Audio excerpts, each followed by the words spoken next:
Hello friends, ഞാൻ ഇന്നൊരു beef കറി ഉണ്ടാക്കാൻ പോവുകയാണ്. കുക്കറിലാണ് ഉണ്ടാക്കുന്നത്. അപ്പം അതിന് വേണ്ടിയിട്ട് നമ്മൾ ആദ്യം കുക്കർ അടുപ്പത്ത് വെച്ചിട്ട് കത്തിച്ചിട്ടുണ്ട്. ഇനി കുക്കർ ചൂടായിട്ട് നമുക്ക് അതിലേക്ക് വെളിച്ചെണ്ണ ഒഴിക്കാം.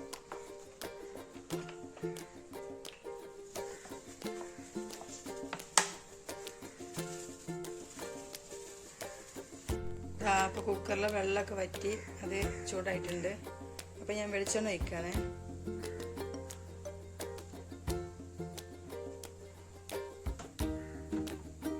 ഇനി നമുക്ക് എണ്ണ ചൂടായി വരുമ്പോൾ കുറച്ച് ഉലുവ ഇട്ട് കൊടുക്കാം. കുറച്ച് മതി.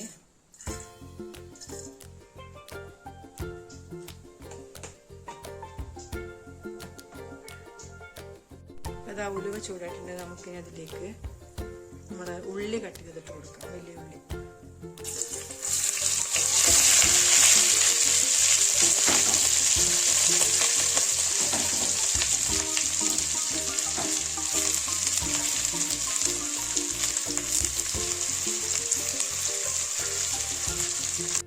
നമുക്കൊന്ന്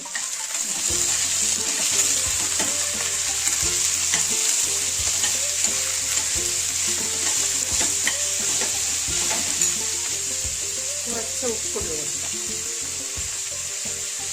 ഉള്ളി വാടാൻ ആവശ്യത്തിനുള്ള ഉപ്പിട്ട് കൊടുക്കാം.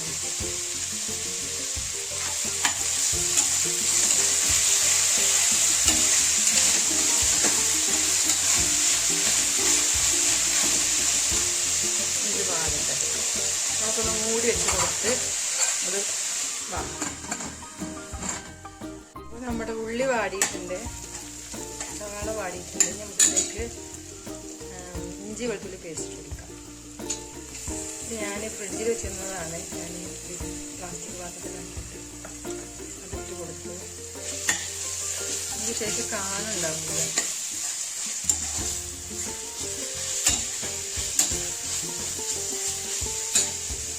ഞാനൊന്ന് വാടിയിട്ട് നമുക്ക് തക്കാളി പച്ചമുളക് ഇട്ട് കൊടുക്കാം.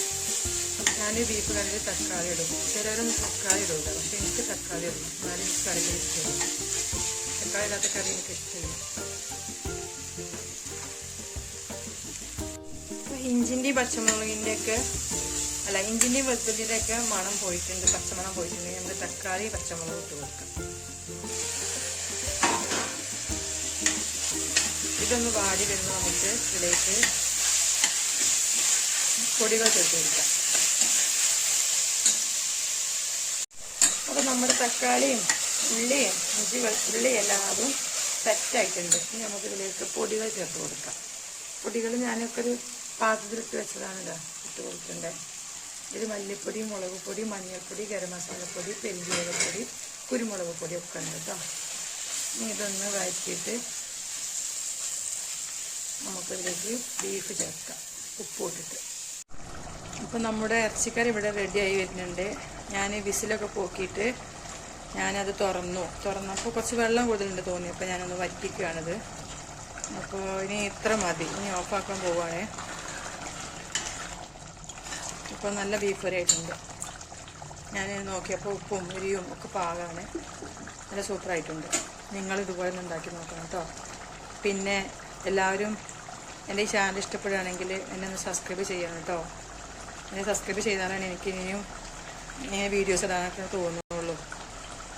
ഞാൻ പുതിയൊരാളാണ്. അപ്പോൾ എനിക്കിതിനെപ്പറ്റി ഒന്നും അറിയൂല. പക്ഷെ എന്നാലും ഞാൻ തുടങ്ങിയിരിക്കുകയാണ്.